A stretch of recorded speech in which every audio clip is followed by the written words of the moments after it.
રૂમમેટને સ્ટાર્ટિંગમાં હું નથી શરમાતી હતી કે નીરુ છે તો હું કેવી રીતના વિડીયો બનાવીશ, પણ હવે મેં નક્કી કરી લીધું છે કે નીરુ હશે તો એ વિડીયો બનશે. નીરુથી હવે શરમાવાનું નથી. તો આજે આપણે વાત કરવાની છે પાર્સલની. 2 દિવસ પહેલા મારું એક પાર્સલ આવ્યું હતું, તો એની અંદર આપણે મંગાવી હતી વોટર બોટલ્સ. આ વોટર બોટલના ફોટોસ મેં બહુ બધા જોયા હતા, તમે કદાચ કોઈકે જોયા હશે. તો આમાં નીરુ આપી દે તો પેલી બોટલ. આમાં 3 આપણી વોટર બોટલ આવી હતી.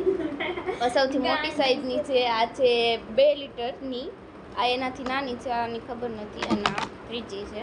વોટર બોટલ 3ની ક્વોલિટી બહુ સારી છે. આ મોસ્ટ ઓફલી પ્લાસ્ટિકની આવે છે, પણ મારે સિલિકોનની જોતી હતી, તો મેં બહુ બધું ફ્લિપકાર્ટ ઉપર ગઈ હતી, પછી લાસ્ટમાં મને સિલિકોનની મળી ગઈ. તો આની ક્વોલિટી પણ બહુ સારી છે. જો કોઈ લેવી હોય તો હું લિંક આપી દઈશ. તો આ છે વોટર બોટલ જે તમે ઉનાળામાં મંગાવી શકો છો. That's it.